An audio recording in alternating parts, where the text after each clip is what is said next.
Welcome to my party, we're just getting started. A life is a dream or a nightmare scarring. Hand me a drink cause I think I'm going all in. Get me a shrink who can catch me when I'm falling. Cover up my scars, flip the handlebars. Crashing in my car, wake up in a bar. I'll be a superstar, just on my avatar. This world is so bizarre, empty out the reservoir.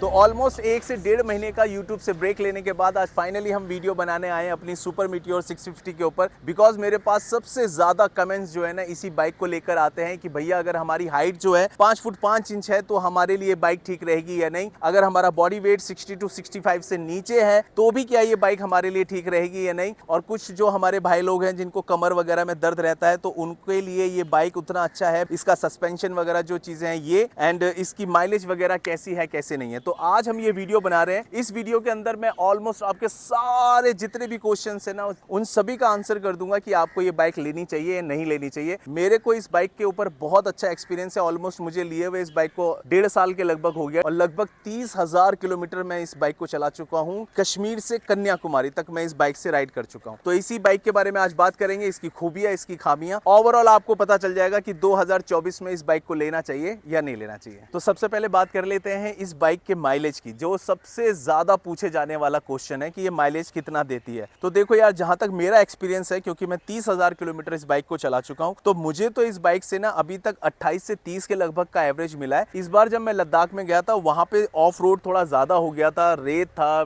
पानी था, तो वहां पे इस बार मुझे थोड़ी सी mileage कम मिल रही है, ऑलमोस्ट 25 के आसपास। मगर बहुत सारे कमेंट्स आते हैं कि भैया क्या ये बाइक 650 सीसी के इंजन के साथ 28 से 30 का एवरेज दे देती है? क्योंकि बहुत सारे जो हमारे सब्सक्राइबर हैं या जो भाई लोग अपनी वीडियो देखते हैं ना, वो बताते हैं कि हमें इसकी माइलेज 20 से 22 से ज्यादा मिल नहीं रही है। तो देखो, अब उसमें अपना अपना एक्सपीरियंस होता है, एंड सेकंड थिंग, राइड करने का अपना अपना तरीका होता है। तो आप क्या कैसे राइड करते हैं, आपका राइडिंग स्टाइल क्या है, आपके टायर का प्रेशर कितना है, आप पेट्रोल जहां से डलवा रहे हैं वो लोग पेट्रोल डालते वक्त चीट तो नहीं कर रहे हैं आप लोगों को, और भी ऐसे बहुत सारे फैक्टर्स पे डिपेंड करता है इसकी माइलेज। तो माइलेज जो मुझे मिली है आज तक वो लगभग 28 से 30 की है। इस बारे में मुझे कोई झूठ बोलने की जरूरत है नहीं। अब बात कर लेते हैं कि इस बाइक को हम डेली कम्युनिकेट कर सकते हैं या डेली ऑफिस वगैरह जाने आने के लिए क्या ये बाइक सही रहेगी या नहीं रहेगी। तो उसके लिए एक चीज बता देता हूं। देखो, 650 सीसी का इंजन है, भारी है बाइक का ऑलमोस्ट वेट 250 किलो के आसपास है विदाउट एनी एसेसरीज। जब आप ये एसेसरीज वगैरह भी नहीं लगवाते ना, तब भी इस बाइक का वेट 250 किलो के आसपास है। और एक और चीज है, इस बाइक का जब आप टर्न लेते हो ना, तो इसका टर्न थोड़ा जो लंबा है, आपको थोड़ा सा ज्यादा घूम कर ना बाइक को ऐसे घूम के लेके जाना पड़ता है। तो उस हिसाब से देखा जाए तो डेली कम्युनिकेशन के लिए मैं प्रेफर नहीं करूंगा, बिकॉज मैं तो यहाँ दिल्ली में इसको डेली कहीं भी आने जाने के लिए यूज नहीं करता, बिल्कुल भी राइड के अलावा।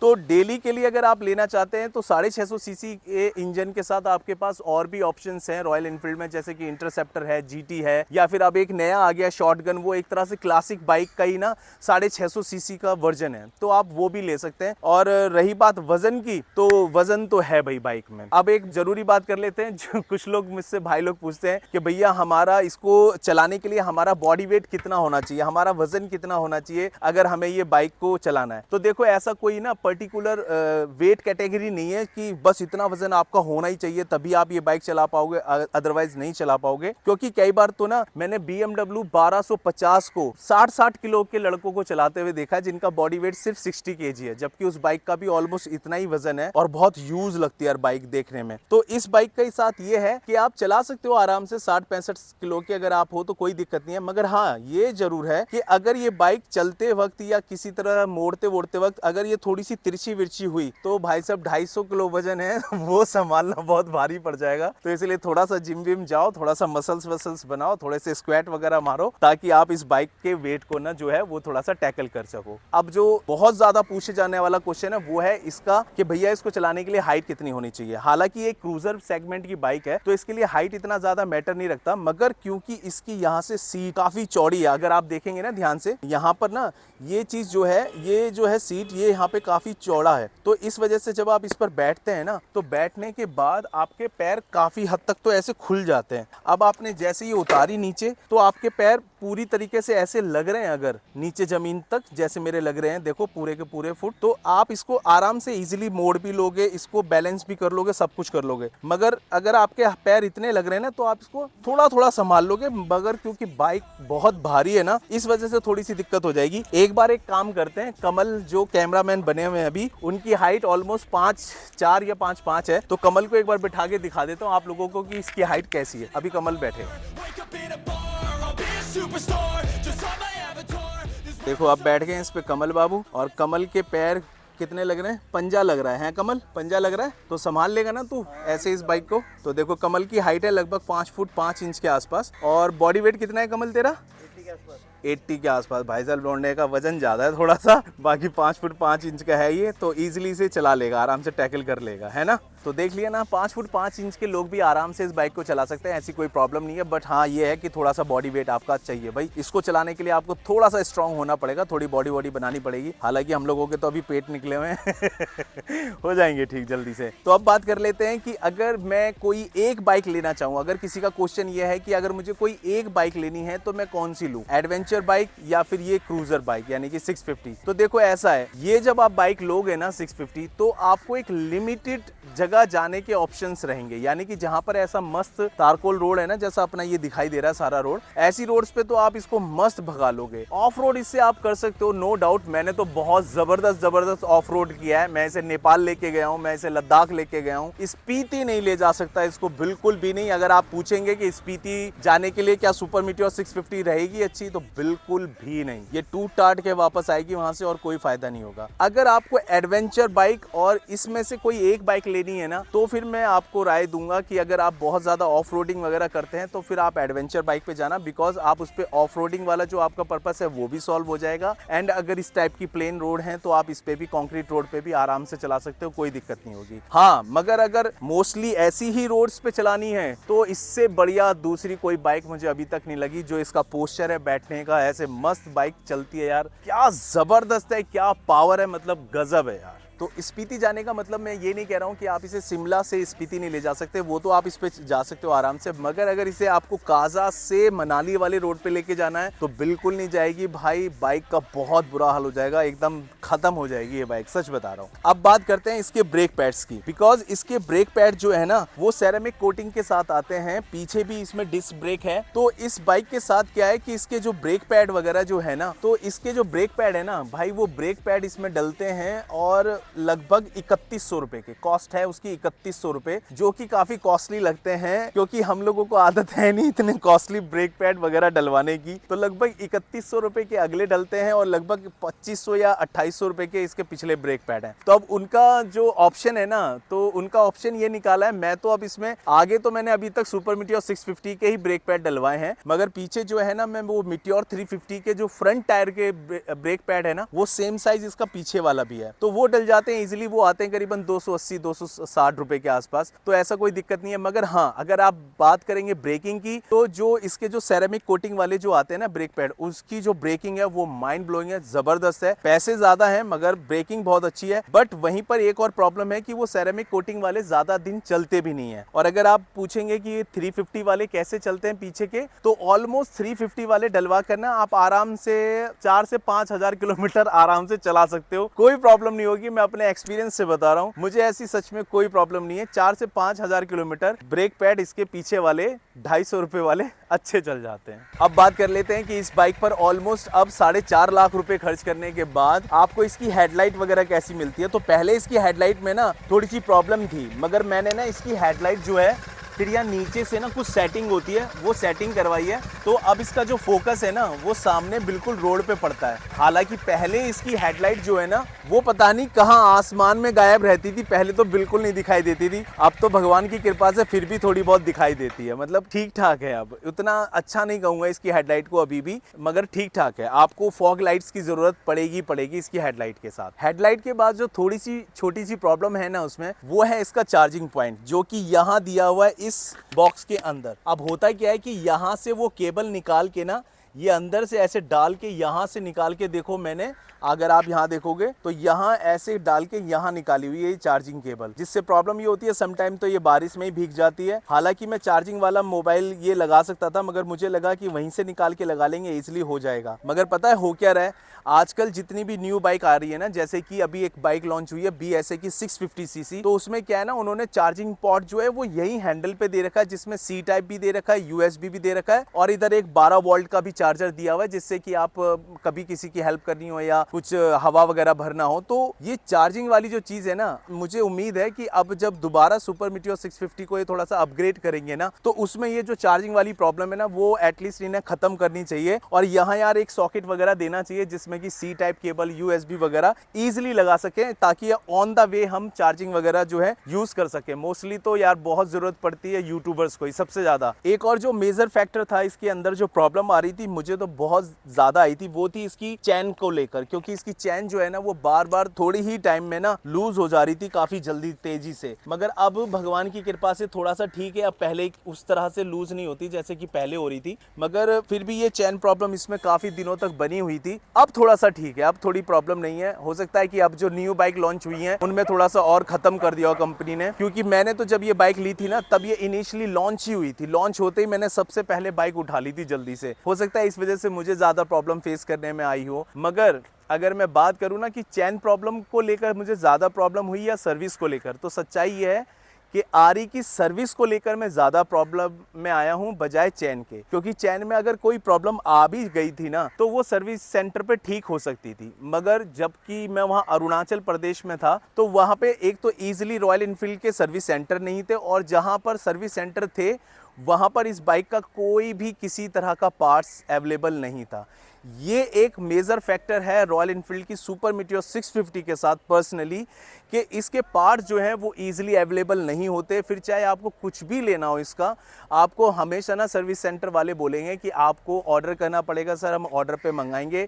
फिर चाहे इसकी क्लच प्लेट हो, चाहे इसके लीवर्स हो, चाहे फिर इसका चैन सेट हो, चाहे इसके ब्रेक पैड हो, मोस्टली चीज़ें अवेलेबल नहीं होती स्पेशल इस बाइक के लिए। एंड एक जो बात कर लेते हैं, जो काफ़ी ज़्यादा लोग पूछते हैं कि ये बाइक बहुत महंगी पड़ती है सीरीज के साथ, तो वो सच है यार। देखो इसके कुछ एक पार्ट्स जो है ना वो महंगे हैं, जैसे कि ये क्लच लीवर ना 7000 रुपीज का है, जो कि बहुत अजीब सा लगता है कि 7000, जबकि दूसरी मीटियोर 350 के 280, 400, 500 रुपए के आते हैं। तो कुछ चीजें बहुत ज्यादा महंगी हैं, कुछ चीजें सस्ती लगती हैं, जैसे कि चैन सेट। ओवरऑल पूरा चैन सेट ही जो है ना वो सिर्फ 2500 रुपए में बदल जाता है आपका। तो इसमें चैन भी है, आगे का सॉकेट भी है, पीछे का रियर सॉकेट भी है, और ये लीवर 7000 रुपए के हैं। तो कुछ एक चीजें थोड़ी सी महंगी है जो थोड़ा सा अलग लगता है। हालांकि जो दूसरे ब्रांड्स है जैसे कि कावासाकी हो गए, जैसे कि और जो दूसरे लग्जरी ब्रांड्स है, अच्छे ब्रांड्स है, तो उनमें तो बाइक ही बहुत महंगी है, तो ये तो सिर्फ 4.5 लाख रुपए की आती है। और एक बात बताऊं अगर मैं सच में, तो जो दूसरे ब्रांड्स है ना, चाहे वो कावासाकी हो गए, चाहे वो सुजुकी हो गए, जो 650 सीसी की बाइक बनाते हैं या 500 सीसी की, जो भी 1000 सीसी की, क्वालिटी ना सच में यार उन लोगों की क्वालिटी है, इसमें कोई डाउट नहीं है कि वो लोग जो पैसा लेते हैं आपसे, उनकी जो प्रोडक्ट है वो पूरा का पूरा जस्टिफाई करता है उस पैसे को। ये सच है, बिल्कुल सच है। अगर कहीं ना कहीं रॉयल इनफील्ड आपको ये सस्ती बाइक प्रोवाइड करती है ना 650 सीसी इंजन के साथ, तो क्वालिटी में कहीं ना कहीं कॉम्प्रोमाइज करना पड़ता है कंपनी को। ये बिल्कुल सच है, इससे मैं भागूंगा नहीं। तो अभी मैं कर रहा हूँ एडिटिंग, और एडिटिंग मैं करता हूँ बहुत फास्ट, और ये फास्ट तरीका मुझे सिखाया है वासु ने। वासुदेव कौन है? वासुदेव हमारे छोटे भाई हैं, और उन्होंने थोड़े दिन पहले ना अपना एक कोर्स लॉन्च किया था NSA लर्न्स के नाम से, जो कि एक ऐप भी है मेरे फ़ोन के अंदर। मैं दिखा देता हूँ इनकी ऐप NSA लर्न। यहाँ पे अगर आप खोलेंगे तो इस टाइप से ना अभी जो है 500 के अंदर ना इसमें आपको बहुत सारे कोर्सेज सिखाए जा रहे हैं, मतलब एडिटिंग करना तरीके से, वीडियो एडिटिंग वगैरह, मतलब काफ़ी सारी चीज़ें एडोबी प्रीमियर पे, क्योंकि मैं सारी एडिटिंग जो है ना वो एडोबी प्रीमियर पे करता हूँ। तो इसमें बहुत फास्ट तरीके से और बहुत ज़बरदस्त तरीके से अगर आपको एडिटिंग सीखनी है तो आप वासु का NSA लर्न्स कोर्स जो है वो ज्वाइन कर सकते हैं। केवल 500 रुपीज़ है, केवल 500 रुपीज़ में आप ये ज्वाइन कर सकते हैं, जिसके कोई एक्स्ट्रा चार्जेस नहीं है। और वासु इस पे लगातार अपडेट करते रहते हैं अपने नए कोर्सेज वगैरह, तो उसके आपको कोई एक्स्ट्रा चार्जेस नहीं देने, वो इसी में इंक्लूड रहेंगे। तो अगर आप फास्ट और बहुत जबरदस्त एडिटिंग करना चाहते हैं तो ये आप वासुदेव महाराज का NSA लर्न कोर्स जो है ये ले सकते हैं, ताकि आप फास्ट एडिटिंग कर सकें लाइक मी। तो दोबारा चलते हैं आप सीधा अपनी वीडियो पर। कुछ भाई लोग मेरे से ये पूछ रहे थे कि भैया अगर मैं अपनी फर्स्ट बाइक ले रहा हूँ तो क्या मुझे 650 सीसी के इंजन के साथ जाना चाहिए या फिर 350 सीसी इंजन के साथ ही मुझे रहना चाहिए। देखिए डिपेंड करता है कि अगर आप अपग्रेड करना चाहते हैं 350 से 650 पे आना चाहते हैं तो वेल एंड गुड, आप कर सकते हैं। मगर आप अगर बिल्कुल फर्स्ट बाइक ही अगर आप चलाना चाहते हैं और सीधा ये 650 सीसी लेना चाहते हैं तो मैं आपको कहूँगा कि फिर आप थोड़ा डिसीजन चेंज कर लीजिए, फिर आप 350 सीसी के साथ जाइए। बिकॉज उसमें ना एक तो राइडिंग पोस्चर आपका इसका क्रूजर है, उसमें आपको नॉर्मल बैठना पड़ता है जैसे क्लासिक वगैरह में है, और थोड़ी सी पावर भी इससे थोड़ा सा कम रहता है, तो उसमें आप इजीली बाइक को आराम से टैकल कर सकते हो। बाइक का वजन कम होता है, बाइक मतलब आप इजीली उसे कर सकते हो। दूसरा ज्यादा महंगी भी नहीं है, पार्ट्स भी सस्ते हैं, तो सब चीजें आराम से हो जाती हैं। और एक चीज़ है कि उन बाइक्स का जैसे 350 सीसी की जो बाइक्स है ना, उनके जो पार्ट्स वगैरह हैं वो भी इजीली अवेलेबल हो जाते हैं। तो अगर आप अपनी फर्स्ट बाइक लेना चाह रहे हो तो सबसे पहले आप 350 लो, उसके बाद 650 पे चले जाना। जब लगे कि हाँ ठीक है अब थोड़ा सा पावर चाहिए तब उस पर स्विच कर ले। एक और क्वेश्चन जो सबसे ज़्यादा पूछा जाता है वो है इस बाइक के अंदर हीटिंग इशू है या नहीं। देखो जब ये मैंने बाइक ली थी ना तब फर्स्ट और सेकेंड सर्विस तक तो इसमें बहुत ज़्यादा हीट लगता था मुझे। अब मुझे पता नहीं है कि मुझे आदत पड़ गई है इसकी हीटिंग की या ये अब थोड़ा सा कम हीट करती है। जहां तक मुझे लगता है ना अब ये पहले से कम हीट करती है, बिकॉज शुरू में जब मैं लेके आया था ना तो फर्स्ट एंड सेकंड सर्विस तक तो कसम से भाई साहब यहाँ पूरा गरम गरम हो जाता था मेरी थाई के पास, ये पूरा एरिया खूब ज्यादा हीट फेंकता था। मगर अब ऐसा नहीं है, तो मुझे जहां तक लगता है कि फर्स्ट से सेकंड सर्विस तक नहीं ना आपको थोड़ा सा हीटिंग इशू आएगा, उसके बाद ये नॉर्मल हो जाता है, कोई प्रॉब्लम नहीं आती। इस बाइक के साथ एग्जॉस्ट कौन से सबसे अच्छे हैं? देखो मैंने जो इस बाइक के अंदर एग्जॉस्ट लगाए हुए हैं वो है केपी रेसिंग के, केपी रेसिंग एग्जॉस्ट सिस्टम, ये है। काफ़ी अच्छे एग्जॉस्ट हैं यार, मैं तो सच बताऊं मुझे क्यों लगता है, क्योंकि एक तो ना इसका बेस बहुत प्यारा है। एक बार मैं आपको सुना देता हूं, इसका बहुत ही प्यारा साउंड लगता है यार मुझे। हालांकि और भी ऑप्शंस आते हैं इसके बाइक के लिए, ये देखो बेस है, मतलब जबरदस्त बेस आता है इसमें ना। इसको तू एक्सीलेटर को ऐसे करती हो थोड़ा सा, तो देखो मैं पीछे आ गया हूँ, कमल वहां से एक्सीलरेट करेगा ना तो थोड़ा सा पता चलेगा कि साउंड कैसा आ रहा है कैसा नहीं आ रहा है। मस्त मस्त साउंड आता है यार, क्या बेस आता है, जबरदस्त बेस है, बहुत ही बढ़िया। और एक सबसे बड़ी खूबी जो है ना इस एग्जॉस्ट को लेने की, हालांकि ऑप्शन में और भी है, एक आता है वो रेसिंग करके कुछ है, रेसिंग करके नाम भूल गया मैं उसका, ठीक है। एक दूसरा है गुड़सेवक है। तो उसमें क्या प्रॉब्लम लगी ना मुझे, स्पेशली गुड़सेवक के अंदर एक था कि गुड़सेवक में ना यहाँ पे बहुत बड़ा उनका बैच प्लेट लगा हुआ था उनके ब्रांड का, जिसकी वजह से आराम से पता चल रहा था कि वो जो एग्जॉस्ट है वो आफ्टर मार्केट है। और जो दूसरे आते हैं उसका नाम है राइनो रेसिंग, हाँ याद आ गया मुझे, राइनो रेसिंग। तो राइनो रेसिंग के जो एग्जॉस्ट का जो शेप है ना वो तो शेप ही टोटली डिफरेंट है, बिल्कुल डिफरेंट है। तो वो तो दूर से देख के पता चल जाता है कि हाँ ये आफ्टर मार्केट एग्जॉस्ट लगाया हुआ है। हालांकि साउंड्स उनका भी बहुत अच्छा है, दोनों ही जो एग्जॉस्ट है उनके साउंड बहुत अच्छे हैं, अच्छे लगे मुझे, मैंने पर्सनली सुने भी हैं। मगर इस जो एग्जॉस्ट को लेने का जो सबसे बड़ा कारण था ना वो था इसका शेप। अगर आप इसके ओरिजिनल एग्जॉस्ट देखोगे ना, अगर आप इतनी दूर से देख रहे हो और आपको ये केपी रेसिंग दिखाई भी नहीं दे रहा होगा, और ये एग्जॉस्ट जो है ना बिल्कुल डिट्टो ओरिजिनल है, बिल्कुल डिट्टो। तो इसमें सबसे बड़ा फायदा क्या होता है ना, वो होता है चालान ना होने का, क्योंकि ये ना कहीं से भी आफ्टर मार्केट एग्जॉस्ट नहीं लगते, लगता है कंपनी के साथ ही आए हुए हैं। इस वजह से अभी तक मेरे को इस बाइक पर ये एग्जॉस्ट लगाए हुए ऑलमोस्ट 1 से 1.25 साल हो गया है, मेरा आज तक एग्जॉस्ट को लेकर 1 रुपए का भी चालान नहीं कटा है। और दूसरी बात कि देखो साउंड तो है ये, मगर इसका साउंड ना उतना ज़्यादा ओवर नहीं है कि किसी के कानों को चुभे, किसी को परेशान करे, ओवरऑल रोड पे हल्ला करें बेवजह का, तो वैसा साउंड है नहीं। एंड सेकंड थिंग, मैं कभी बेवजह ना इसको रेव करके जबरदस्ती लोगों को साउंड सुनाता भी नहीं हूँ, व्र व्र के निकल रहे हैं कहीं रोड पे से कहीं कहीं पे और लोगों के कान फाड़ दो, वैसा मैं बिल्कुल ये ना टुची हरकतें मुझे पसंद नहीं है। तो इसलिए मैं आराम से चलाता हूँ बाइक को। हाँ जब हाईवे पे होते हैं 120-100 पे चल रही होती है तो नेशनल हाईवे है तो वहाँ तो मस्त चलती रहती है, कोई दिक्कत नहीं है। मगर हाँ जहाँ पे थोड़ा सा लगता है कि ट्रैफिक पुलिस वगैरह है तो मैं जितना हो सके इसको मिनिमम ही एक्सेलरेट करता हूँ, ज़बरदस्ती ड्रूम ड्रूम नहीं करता हूँ। तो अगर आप मेरा ओपिनियन पूछेंगे तो एग्जॉस्ट के लिए केपी रेसिंग बेस्ट है। पहले मेरा कूपन कोड भी मिल रहा था केपी रेसिंग पर, बट अभी वो एक्सपायर हो गया है, तो आप केपी रेसिंग ले सकते हैं अगर मेरा ओपिनियन है। बाकी आपको जो ठीक लगे आप लोग वो ले सकते हैं। तो 1.5 साल इस बाइक को लेने के बाद मैंने ऑलमोस्ट 30,000 किलोमीटर चला दिया है। और एक कमेंट भी आया हुआ था हमारे किसी भाई का कि भैया आपने और ये मैंने ना बाइक सेम टाइम पे ली थी, मगर मेरी बाइक जो है 2000 किलोमीटर भी नहीं चली है और आपने 30,000 किलोमीटर चला दी है। तो सच है यार, मैंने ये बाइक बहुत चलाई है। मैंने BMW भी इतनी नहीं चलाई जितनी मैंने ये बाइक चलाई है। उसका सबसे बड़ा कारण क्या है, एक तो ये बाइक बहुत मजेदार लगती है यार। इसका जो ये पोस्चर है ना क्रूजिंग वाला, ये इतना कंफर्ट है ना कि आप चलाते जाओ यार, कितने किलोमीटर तक जाना है। तो मैंने इससे 1400 किलोमीटर की नॉन स्टॉप राइड भी की है, जो कि आपने देखी होगी चैनल पे, दिल्ली टू पुणे वाली राइड।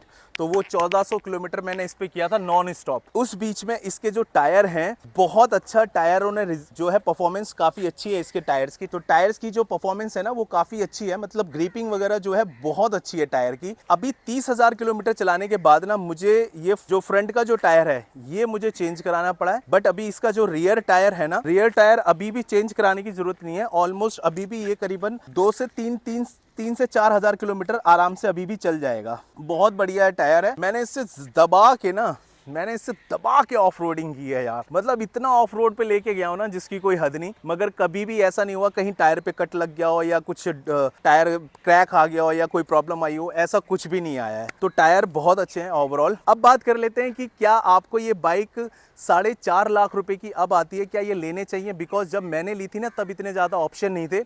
अब तो 650 सीसी के अंदर भी काफ़ी सारे ऑप्शन है, जैसे कि शॉटगन है, जैसे कि अभी जो न्यू लॉन्च हुई है BSA की 650 वो है। तो और वो सस्ती भी है, इससे केवल 3 लाख रुपए की है। देखो बहुत सारे फैक्टर्स हैं अभी भी उस बाइक में और इस बाइक में ना, बहुत जमीन आसमान का फ़र्क है। अगर उस बाइक को अगर आप आज की डेट में इंटरसेप्टर से भी कंपेयर करेंगे ना, तो इंटरसेप्टर में भी ऐसी बहुत सारी चीज़ें हैं जो BSA से थोड़ी सी खूबियां हैं उसमें। तो अगर BSA और इस बाइक के बारे में एक कंपैरिजन वीडियो बनाना है ना, तो वो मैं अलग से बना दूंगा, डेडिकेटेड वीडियो होगी कि क्या आपको 650 BSA लेनी चाहिए या फिर जाना चाहिए रॉयल एनफील्ड सुपर मीटियोर 650 के साथ। तो उसके लिए एक अलग से वीडियो बना लेंगे। अब एक चीज़ मैं बता दूं कि अब ये वीडियो के बाद तुरंत बाद मैं निकलूंगा राइड पर। एक छोटी सी राइड करेंगे, कहीं लंबा नहीं जाएंगे। 300 से 400 किलोमीटर की राइड होगी, क्योंकि बहुत टाइम हो गया मुझे कहीं राइड पे जाए बिना। तो वो मैं कोशिश करूंगा जल्दी आपको वो ब्लॉग भी आ जाएगा। कोशिश करेंगे अब जल्दी जल्दी ब्लॉग आते रहें, बिकॉज यार मेरे पास ना ज़्यादा टाइम रहता नहीं, क्योंकि मुझे अपने बिजनेस वगैरह भी देखने होते हैं। सारा खर्चा यूट्यूब से तो चलता नहीं है।